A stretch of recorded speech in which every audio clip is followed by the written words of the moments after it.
I'm Pauline, 58 years old, a retired teacher from suburban Boston. My daughter Amanda and I were so close when she was growing up.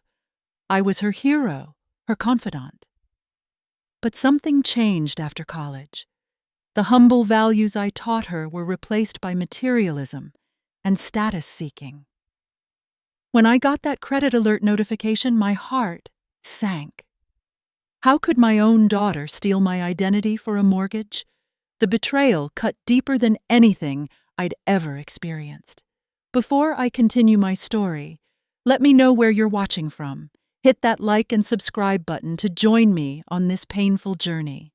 You won't believe what happened at the housewarming party that changed everything. After my divorce when Amanda was 8, life became a delicate balancing act. I was suddenly a single mother with a mortgage, car payments, and the weighty responsibility of raising a child entirely on my own.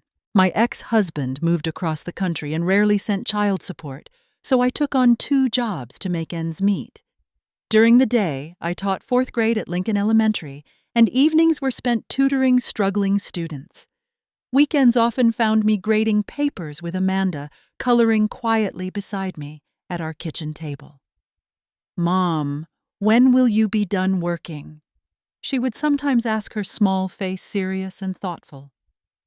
"Just a little longer, sweetie. We need to make sure we have enough for our special pancake breakfast tomorrow." I would answer, trying to make our financial limitations sound like an adventure rather than a burden. Despite our tight budget, I made sure Amanda never felt deprived.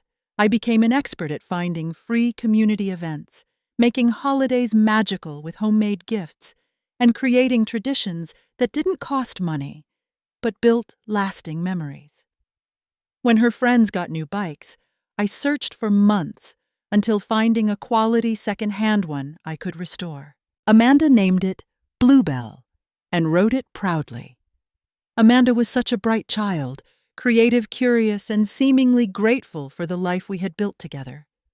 She excelled in school, particularly in art and writing, and I treasured the handmade cards she created for my birthdays and Mother's Days. "You're the best mom in the universe," she wrote in wobbly letters when she was 9. I kept that card in my wallet until it fell apart from being unfolded and refolded so many times. As Amanda approached college age, I realized her education would require significant financial sacrifice. I had managed to save some money in a college fund, but it wasn't nearly enough for the prestigious universities she was considering. When she was accepted to Wellbridge University with a partial scholarship, I didn't hesitate to take equity from our home to help cover the remaining costs. "Mom, are you sure about this?" Amanda asked when I explained what I had done. "That's your retirement money." "Your education is the best investment I could make," I assured her. "I'll have plenty of time to rebuild my savings." The changes in Amanda didn't happen overnight. During her first year at college, she would call me several times a week, excited about her classes and new experiences. She would still come home for weekends, bringing her laundry and eagerly sharing stories about campus life. But gradually, as she began making friends from wealthy backgrounds, I noticed subtle shifts in her attitudes and priorities. By her junior year, her calls became less frequent, and her visits shorter. She began making comments about our modest home that stung, though I tried not to show it. "Jessica's parents just renovated their vacation house in Vermont. It's gorgeous," she would say, looking around our living room with new eyes. Or, "I can't believe you're still using that old microwave. It must be from the Stone Age." After graduation, Amanda landed a marketing position at Luxe Lifestyle Brands, a company that catered to the ultra-wealthy. Her starting salary was impressive, more than I had made after 20 years of teaching. I was proud of her success, but worried about the values she was absorbing in that environment. Over the next 5 years, our relationship continued to change. Amanda moved into a sleek apartment in the city that she could barely afford. Our phone conversations dwindled to once every couple of weeks, and when we did talk, she seemed distracted, often mentioning parties with colleagues or shopping trips for designer items I knew cost more than my monthly pension. Meanwhile, I settled into retirement with careful financial planning. I had managed to rebuild some savings after the college fund withdrawal enough to maintain our family home and occasionally treat myself to dinner with friends or a weekend trip to visit my sister in Rhode Island.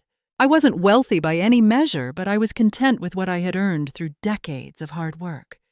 "You should sell this old house and get something more modern," Amanda suggested during one of her rare visits. "All my friends' parents are downsizing to luxury condos." "This home has 30 years of memories," I reminded her gently. "And it's paid for. That's worth more to me than granite countertops." I tried various ways to maintain our connection despite our increasingly different lifestyles. I suggested meeting in the city for lunch near her office, sent care packages with her favorite homemade cookies, and showed interest in her work projects. Sometimes these efforts would briefly bring back glimpses of my thoughtful daughter, but increasingly, Amanda seemed to view me as out of touch with the sophisticated world she now inhabited. "You just don't understand how things work nowadays, Mom," became a common refrain whenever I expressed concern about her spending habits or the stress of keeping up with her wealthy friends. Still, I held on to hope that this was just a phase, that eventually the values I had worked so hard to instill would resurface, and my daughter would find her way back to appreciating what truly mattered in life. I had no idea that our relationship was about to be tested in ways I could never have imagined. The first sign that something was seriously wrong came on a Tuesday morning in April. I was enjoying my second cup of coffee and doing the daily crossword puzzle when my phone pinged with an email notification. It was from my credit monitoring service, which I had signed up for years ago after a colleague experienced identity theft. The subject line read, "Alert credit inquiry detected." Initially, I wasn't particularly concerned. I had recently purchased a new refrigerator on a store credit card, so I assumed the alert was related to that transaction. However, when I opened the email, I saw that the inquiry had come from National Mortgage Associates, a lender I had never contacted. That was strange. I hadn't applied for any loans, certainly not a mortgage. I owned my home outright after paying off the last of my mortgage 5 years earlier. One of my proudest achievements. A small knot of worry formed in my stomach as I dialed the customer service number for the credit monitoring company. After navigating through several automated menus, I finally reached a representative who confirmed that there had been not just one, but 3 credit inquiries from different mortgage companies over the past 2 weeks. "Ma'am, did you authorize these credit checks?" the representative asked. "Absolutely not," I replied, my concern growing. "I haven't applied for any loans."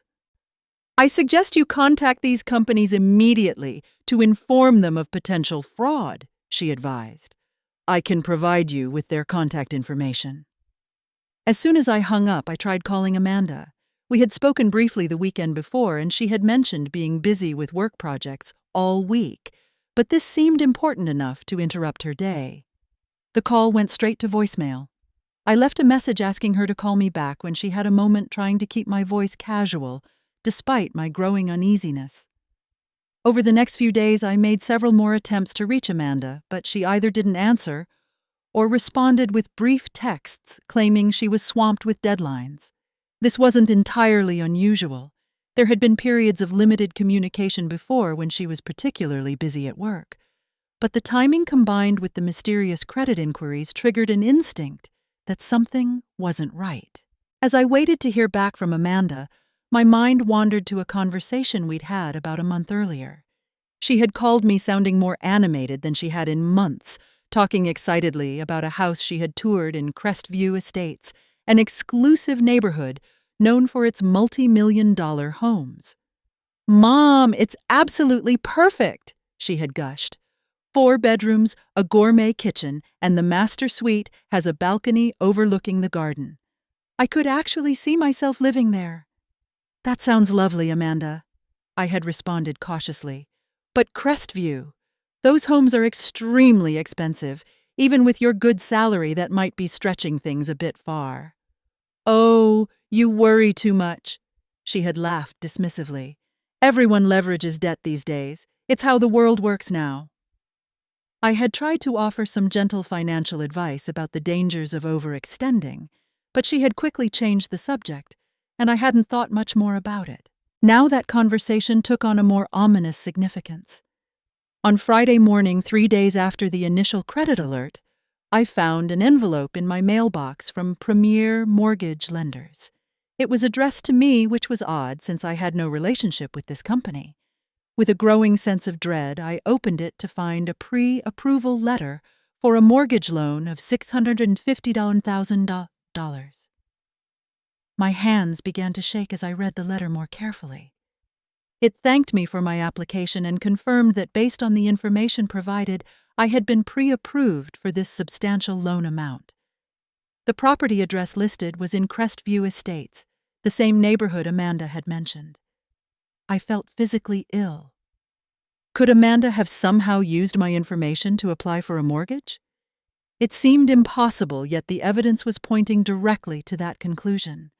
I needed to speak with her immediately. When I finally reached Amanda that evening, her voice was breezy and casual, as if nothing was amiss. "Hey, Mom. Sorry I've been hard to reach. This new campaign is killing me." "Amanda," I said, trying to keep my voice steady, "I need to ask you something important. Did you apply for a mortgage using my name and information?" There was a slight pause before she answered, a hesitation that told me everything before she even spoke. "Oh, that," she said with forced lightness. "I was just exploring some options. It's no big deal." "No big deal," I repeated incredulously. "Amanda, I received a pre-approval letter for $650,000. That's fraud." "Mom, you're overreacting," she said, her tone suddenly defensive. "I was just seeing what would be possible. I didn't actually go through with anything." But the pre-approval letter in my hand told a different story. As our conversation ended with Amanda promising to explain everything when she wasn't so busy, I couldn't shake the feeling that this was just the tip of a very disturbing iceberg. The next morning, with the pre-approval letter tucked in my purse, I drove to the local branch of Premier Mortgage Lenders. The modern glass building, with its sleek furniture and piped-in classical music, felt at odds with the turmoil I was experiencing. After explaining my situation to the receptionist, I was directed to a private office where a loan officer named Michael would speak with me. Michael was a middle-aged man with kind eyes that showed concern as I explained why I was there.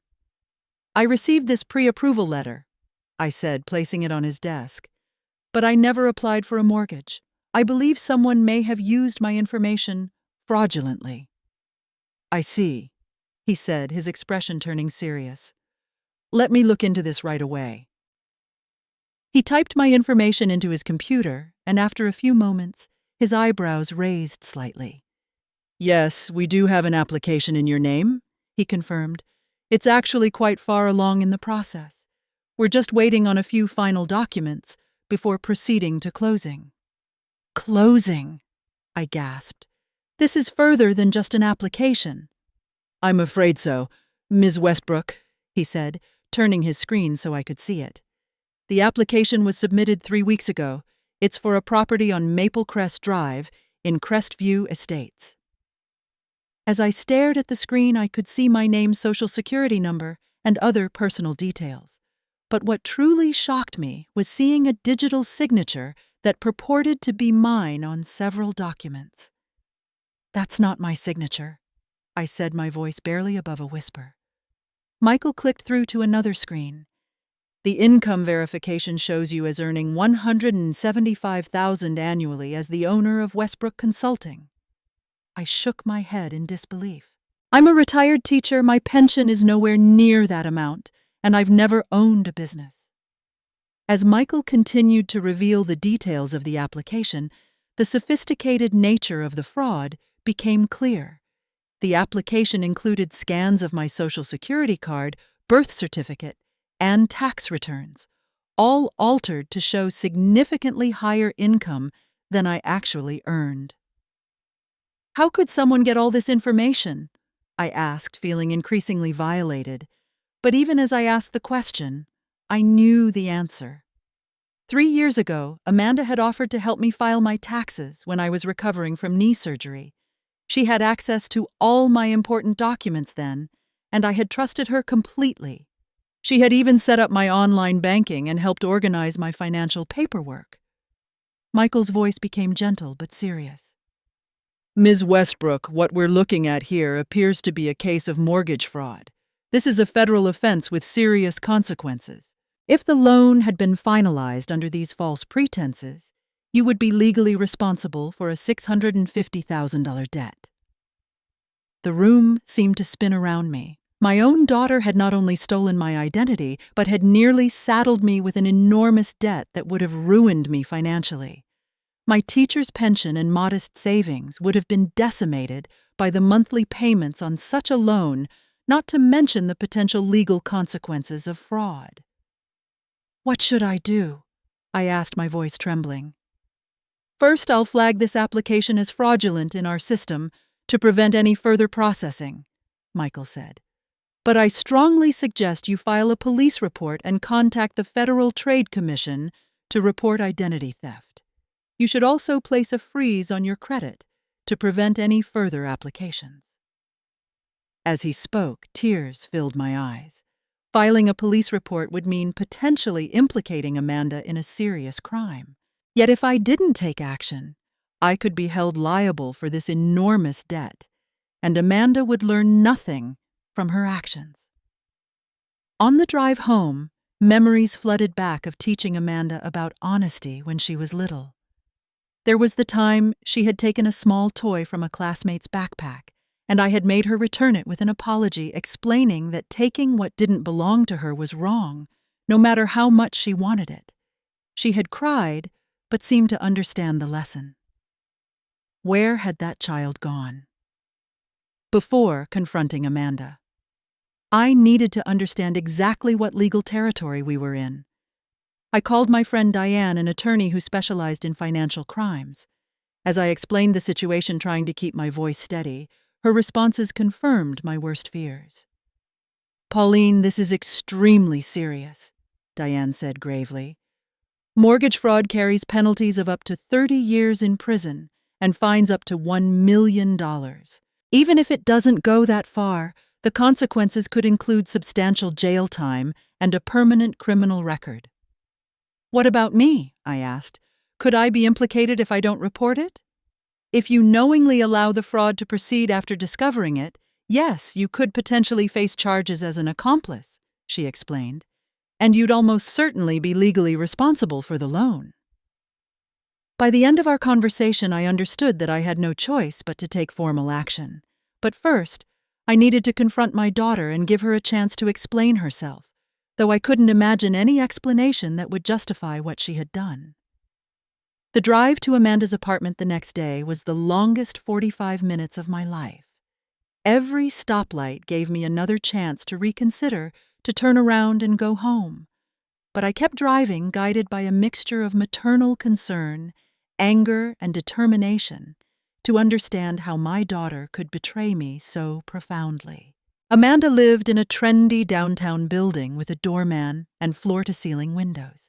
The rent, I knew, consumed nearly half of her monthly income, but she had insisted it was worth it to live in the right neighborhood. When I rang the buzzer, she sounded surprised to hear my voice. "Mom, what are you doing here?" "We need to talk, Amanda. It's important." After a pause, she buzzed me up. When she opened her apartment door, she was wearing yoga pants and a designer sweatshirt, her hair pulled back in a casual ponytail. For a moment, she looked like the Amanda I remembered, my sweet girl who used to run into my arms whenever I came home. "This is unexpected, she said, giving me a quick hug before leading me into her stylishly decorated living room. "I was just about to make some coffee. Want some—" "That would be nice," I said, taking a seat on her sleek white couch. We made small talk while she prepared the coffee, about the unseasonably warm weather, about a mutual friend I had run into at the grocery store. I was stalling, gathering my courage for the confrontation to come. When she finally sat down across from me, cup in hand, I took a deep breath. Amanda, I went to Premier Mortgage Lenders yesterday. Her cup froze halfway to her lips, then slowly lowered back to the saucer. A flicker of something, fear, defiance, crossed her face before she composed herself. Oh, why would you do that? Because I received a pre-approval letter for a mortgage I never applied for, I said evenly. A mortgage for $650,000 for a house in Crestview Estates.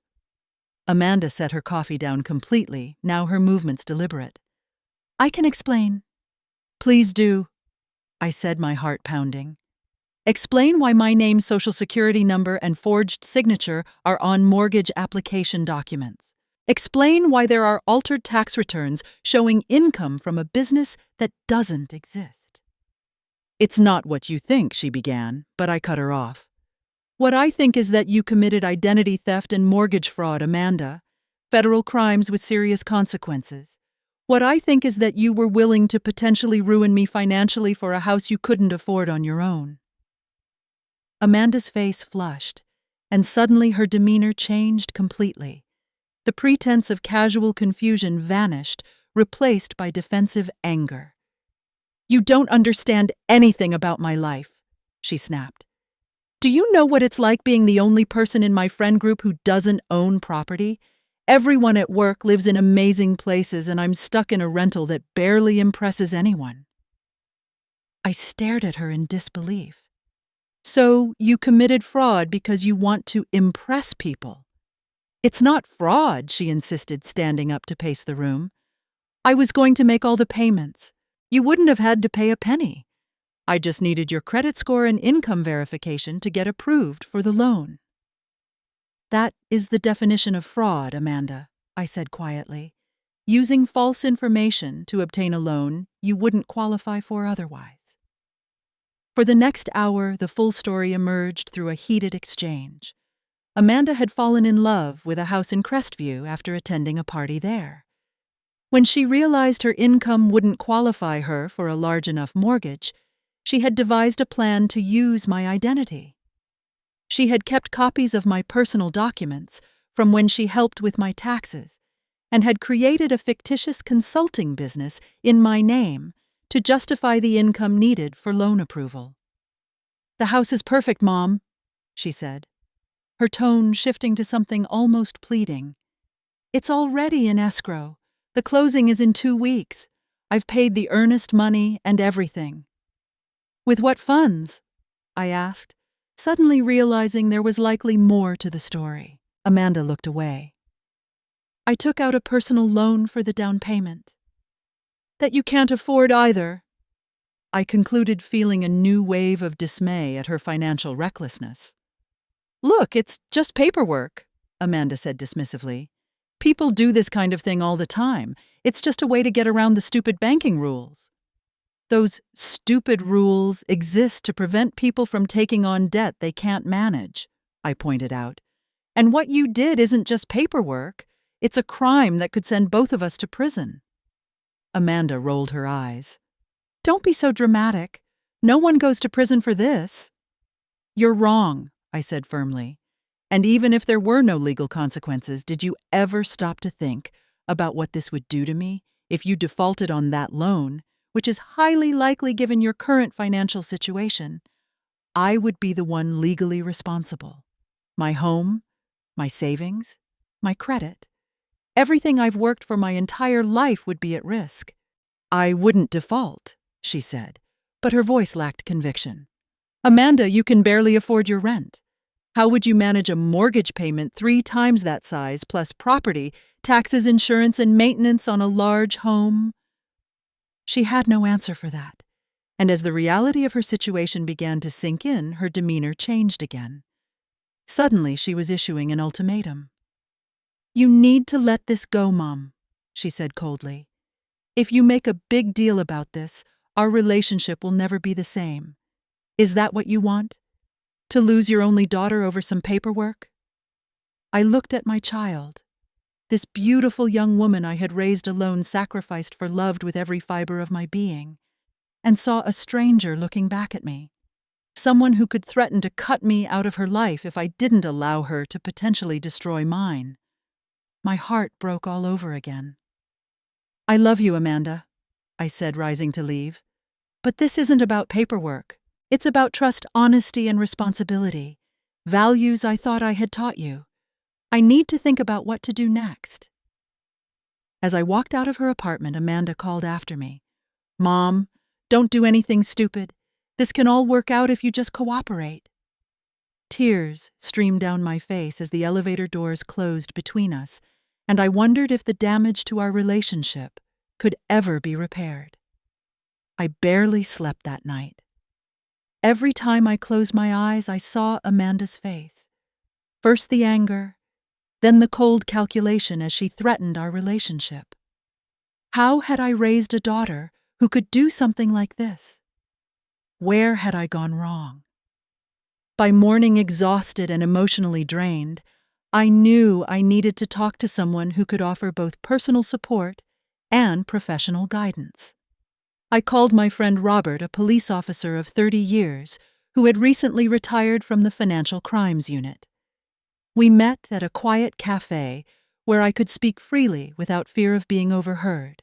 "I don't want to see my daughter go to prison, Robert," I confessed after explaining the situation, "but I can't let her continue down this path either." Robert's weathered face showed compassion as he considered my dilemma. "There's no easy answer here, Pauline. What Amanda did is serious. Identity theft, forgery, bank fraud. These are federal offenses that typically carry significant penalties. But as her mother, you have some options in how this plays out." He explained that my first priority needed to be protecting myself financially and legally. That meant formally reporting the identity theft, contacting all 3 credit bureaus to place a freeze on my credit, and filing a fraud alert with the Federal Trade Commission. "What about Amanda?" I asked. "Will these actions automatically trigger criminal charges against her?" "Not necessarily," Robert explained. "The focus initially will be on stopping the fraudulent transaction and clearing your name. Criminal charges would typically come later, and prosecutors often take into account whether the victim, in this case you, wants to press charges." "I don't," I said quickly. "I just want her to understand the severity of what she's done and to face appropriate consequences that will help her learn and grow, not destroy her future." Robert nodded thoughtfully. "There's potentially a middle path here. The bank will likely conduct its own investigation once fraud is reported. Amanda will face consequences. The loan will be denied. She'll lose any earnest money she put down, and this will likely appear on her record if she attempts to secure financing elsewhere. But you could indicate to investigators that you're willing to work with Amanda on making amends rather than pursuing criminal charges." Would that be enough? I wondered aloud. Amanda seems to think this is no big deal. "It won't feel that way when the house purchase falls through and she faces the financial fallout," Robert assured me. "And there are programs for first-time offenders that focus on rehabilitation rather than punishment. Financial counseling, community service, probation. These could provide the wake-up call she needs without the devastating impact of incarceration." By the end of our conversation, I had a clearer plan. I would take all necessary steps to protect myself legally and financially. But I would advocate for restorative rather than purely punitive measures for Amanda. However, there was one more piece of information Robert shared that would prove crucial to my decisions in the coming days. "One more thing you should know," he said as we were preparing to leave. "Once you file reports with the credit bureaus and the FTC, it typically takes a few days for the fraud alerts to fully propagate through the system. If Amanda is determined, she might try to push the closing through quickly before those alerts take effect." "You think she would still try to go through with it even after our conversation?" I asked, dismayed. "People who commit fraud often convince themselves they're not doing anything wrong," Robert explained gently. "They believe the rules don't apply to them, or that the end justifies the means. From what you've told me, Amanda seems to be in that mindset. That afternoon, I began the process of formally reporting the identity theft. I spent hours on the phone with credit bureaus, filed a detailed report with the FTC, and scheduled an appointment with my bank's fraud department. Each step was painful, knowing that I was potentially setting in motion consequences that would affect Amanda's life significantly. But I also knew that allowing the fraud to continue would only reinforce her belief that she could act without regard for others or the law. That evening, Amanda called. Her tone was noticeably different, less angry, more conciliatory. "Mom, I've been thinking about our conversation," she began. "I realize I put you in an awkward position, and I'm sorry about that, but I've worked out a solution that will make everyone happy." "What kind of solution?" I asked warily. "I talked to my loan officer, and we can add you as a co-owner of the house. That way everything's legitimate. Your income helps qualify for the loan, and you get partial ownership of an amazing property that will only increase in value. It's a win-win." I closed my eyes, realizing that Amanda still didn't grasp the fundamental ethical issue. She was simply looking for a workaround that would get her what she wanted. "That's not going to happen, Amanda," I said firmly. "I've already reported the fraudulent application. The loan won't be approved." There was a long silence before she responded, her voice now ice cold. "You did what? How could you do this to me?" "I'm not doing anything to you, Amanda. I'm protecting myself from fraud, and I'm trying to prevent you from making a terrible mistake that could have lifelong consequences." "You've ruined everything," she shouted.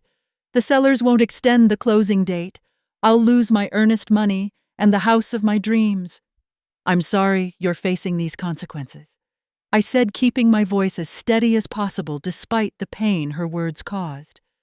"But they're the result of your choices, not mine." Amanda hung up without another word. Over the next few days, she bombarded me with texts, alternating between angry accusations, tearful pleas, and manipulative guilt trips. I responded calmly each time, reiterating that I would support her through the consequences of her actions, but would not enable the fraud to continue. Then 5 days after I had filed the fraud reports, I received an unexpected call from the fraud investigator at my bank. "Ms. Westbrook, we've placed alerts on all your accounts as requested, but I wanted to let you know that we've received information that the closing for the mortgage in question is still scheduled for this Friday." "How is that possible?" I asked, stunned. "I thought the fraud alert would stop the process." "Normally it would," she explained, "but it appears the application has been modified. Your name is still listed, but new documentation has been submitted, claiming you've gifted funds to your daughter for the down payment, and she's now listed as the primary borrower, with you as cosigner." I felt a chill run through me. Amanda was still trying to push the sale through now, dragging me even more directly into her scheme. When I hung up, I sat in silence for a long time, processing this new betrayal. I had tried to give Amanda a chance to recognize the seriousness of her actions and step back from the precipice, but she was determined to move forward regardless of the consequences to either of us. In that moment, I made the hardest decision of my life. I called Robert back and asked what would happen if I attended the closing with representatives of the bank's fraud department and law enforcement. "It would stop the transaction immediately," he said, "and Amanda would likely face formal charges at that point." "And if those charges are filed, what's the best possible outcome for her?" Robert explained that as a first-time offender, with a victim, me, who was willing to advocate for leniency, Amanda might be offered a plea deal involving probation, financial counseling, and restitution payments, rather than jail time.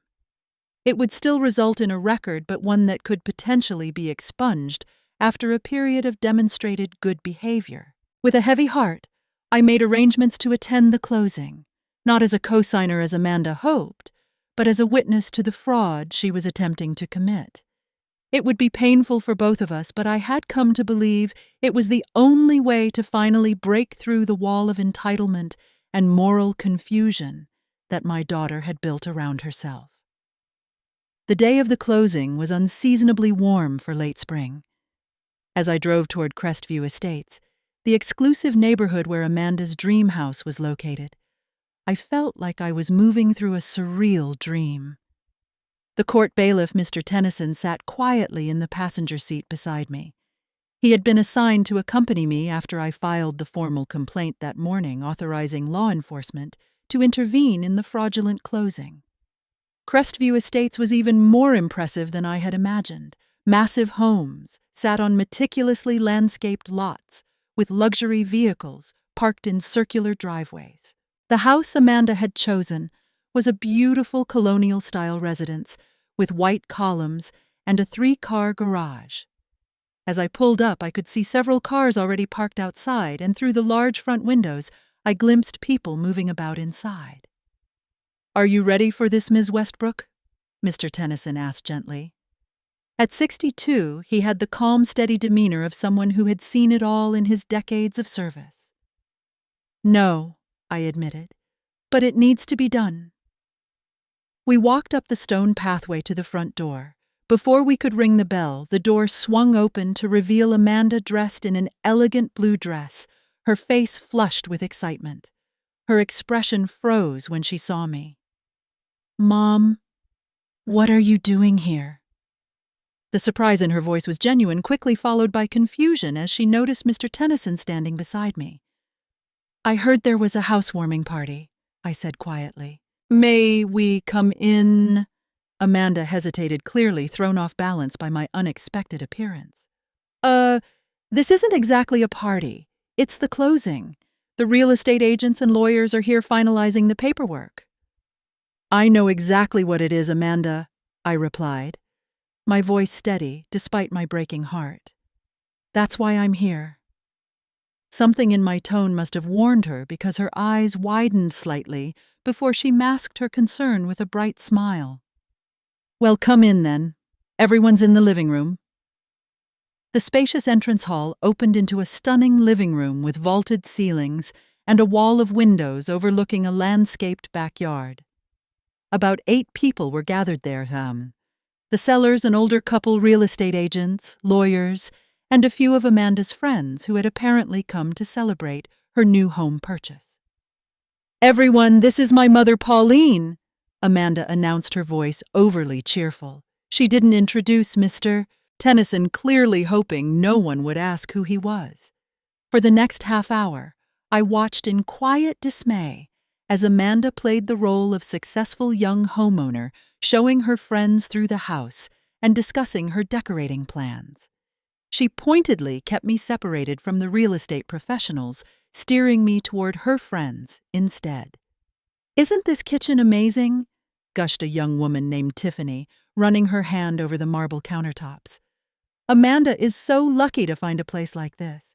The market is impossible right now." "It's certainly impressive," I agreed, looking around at the professional-grade appliances and custom cabinetry that probably cost more than my entire kitchen renovation a few years ago. As the tour continued, I noticed Mr. Tennyson quietly observing everything, occasionally making notes on his phone. The seller's agent was gathering everyone to begin the formal closing process when Amanda suddenly appeared at my side, her smile tight and her eyes watchful. "Mom, how did you get here? I don't remember giving you my address," she asked in a low voice that wouldn't carry to the others. This was the moment. I took a deep breath and gestured toward Mr. Tennyson, who had moved to stand nearby. "I came with the court bailiff, Amanda." All the color drained from her face. "The what?" "The court bailiff," I repeated. "I filed a formal complaint this morning about the mortgage fraud you're attempting to commit." For a moment, Amanda seemed incapable of speech, her mouth opening and closing without sound.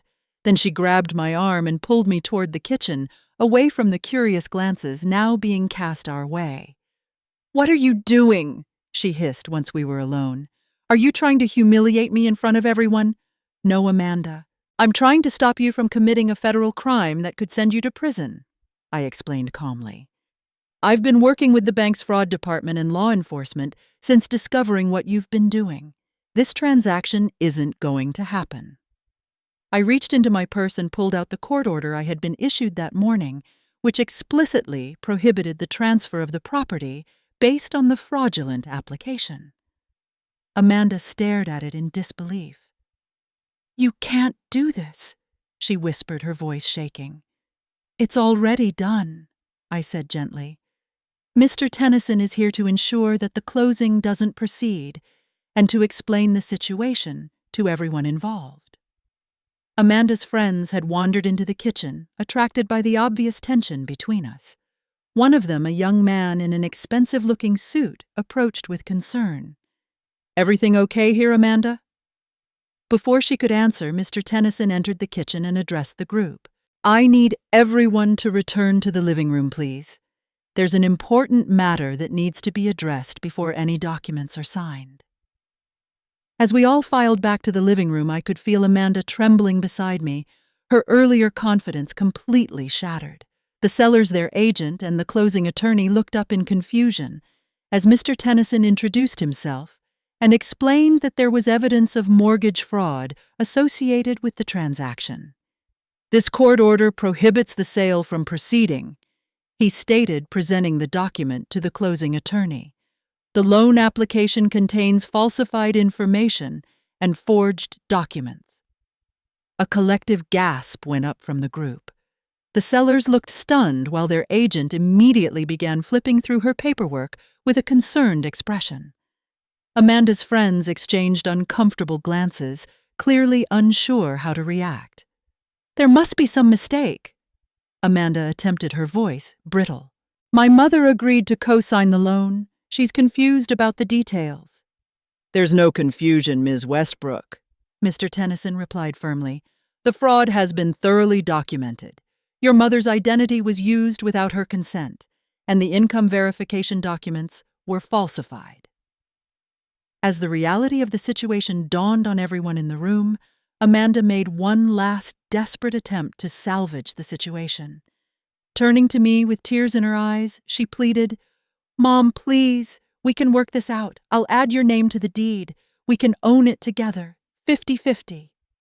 I looked at my daughter, my beautiful misguided child who had somehow lost her way so completely, and felt both immense love and profound disappointment. "This isn't about ownership, Amanda," I said quietly. "It's about honesty, integrity, and respecting the law. No house is worth compromising those values."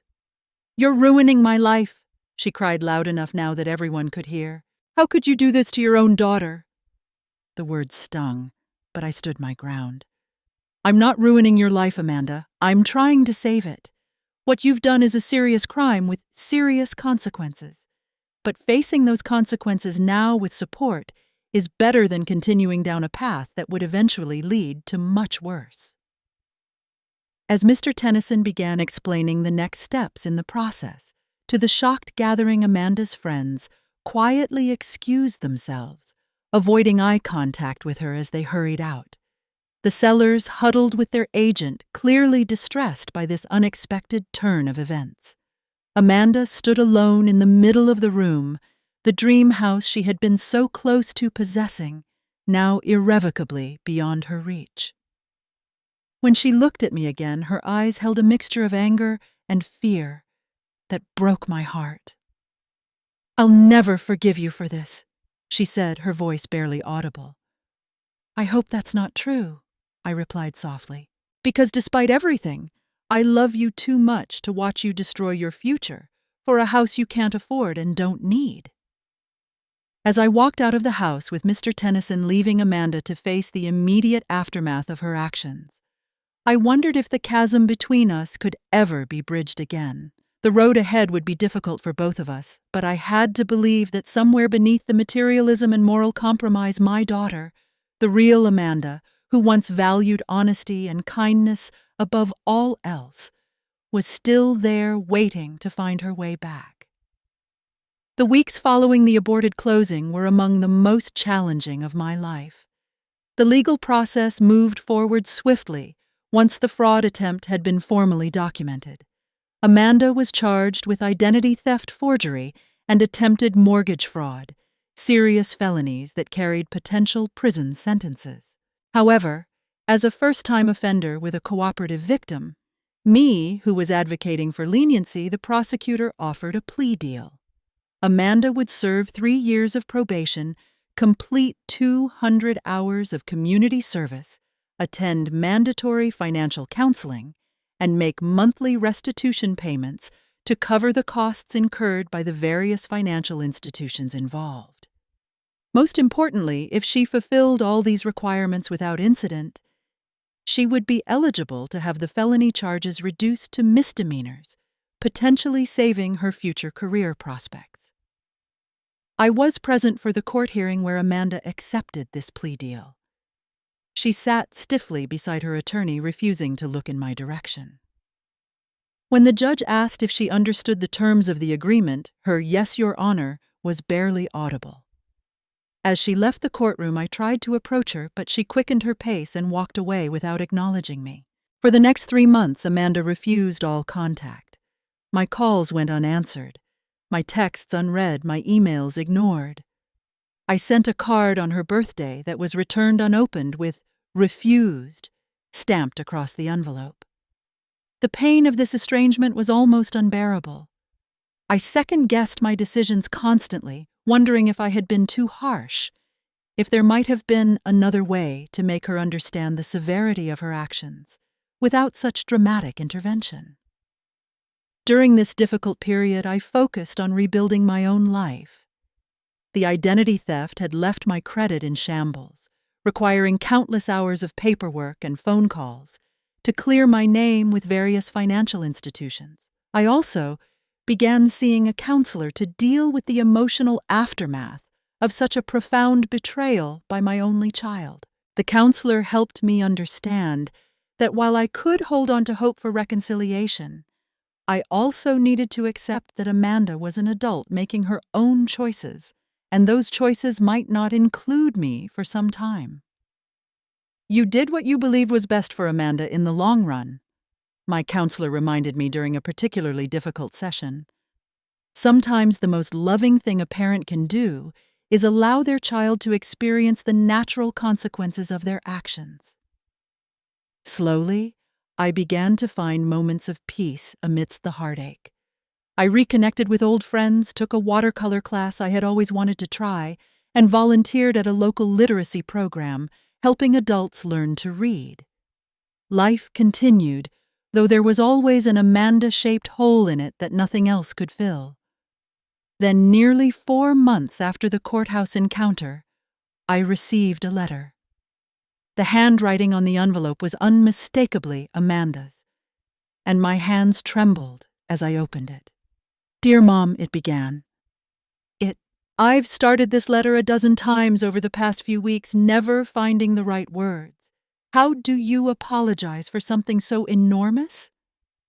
How do you ask forgiveness for betraying the one person who has always been there for you? I was so angry at you for so long. I convinced myself you had ruined my life out of spite or jealousy, or because you just didn't understand what it takes to succeed these days. It was easier to blame you than to face what I had done. My probation officer assigned me to work at a financial literacy program for low-income families as part of my community service. Last week, I met a single mother working 3 jobs to provide for her daughter. She reminded me so much of you, the same determination, the same willingness to sacrifice for her child. Watching her struggle to understand how to budget her limited income while maintaining such dignity made me remember all the things you taught me that I had somehow forgotten. I'm not asking for immediate forgiveness. I know what I did was unforgivable in many ways. But if you're willing, I'd like to meet for coffee someday soon. I have a lot more to say, but some things should be said in person. With love and more regret than I can express, Amanda. I read the letter 3 times, tears streaming down my face. It wasn't a complete reconciliation, but it was a beginning, an opening of a door I had feared might remain closed forever. Our first meeting was awkward and emotional. We met at a neutral location, a small cafe, halfway between our homes. Amanda looked different. her designer clothes and perfect makeup replaced by a simpler, more natural appearance.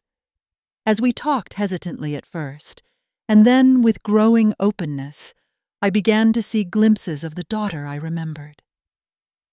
"I lost myself," Amanda admitted, stirring her coffee absently. "I got caught up in a world where your value was measured by what you owned and where you lived. Nothing was ever enough. The more I acquired, the more I needed to feel adequate." Over the following months, we began the slow, difficult work of rebuilding our relationship. Amanda attended therapy both individually and with me in joint sessions. She moved out of her expensive apartment into a modest one-bedroom she could actually afford on her now reduced salary. The luxury marketing firm had let her go after her legal troubles became known, and she had found a position at a smaller company with lower pay but a healthier work environment.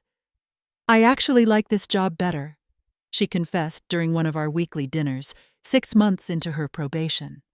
"We're promoting products that actually help people, not just status symbols. And my boss is more interested in the quality of my work than where I vacation or what car I drive." 1 year after the fateful day at the Crestview house, Amanda had completed half of her community service hours, made every restitution payment on time, and fully participated in financial counseling. She had also begun speaking to college students about the dangers of identity theft and fraud, using her own story as a cautionary tale.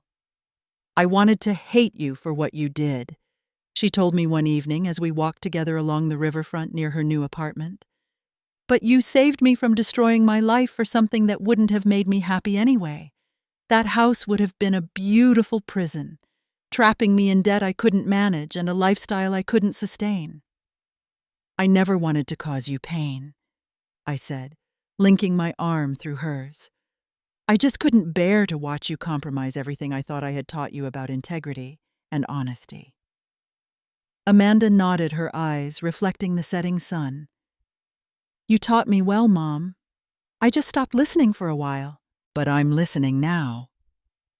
Our relationship today isn't perfect. We still have moments of tension and disagreement. The trust that was broken will take years to fully rebuild. But we are moving forward together with a deeper understanding of what truly matters. Not the houses we live in or the cars we drive, but the honesty, integrity, and love that make a life worth living. I've learned that sometimes the greatest act of love is having the courage to let someone you love face the consequences of their actions, even when every instinct tells you to protect them from pain. It's in facing those consequences that we often find our way back to our true selves. Have you ever had to make a difficult choice between protecting someone you love and helping them learn a necessary lesson? I'd love to hear your stories in the comments below. And if this story resonated with you, please hit the like button and subscribe to my channel for more real-life experiences. Thank you for joining me on this journey of heartbreak, healing, and hope. Remember, true love sometimes means having the strength to do what's right, even when it's the hardest thing you've ever done.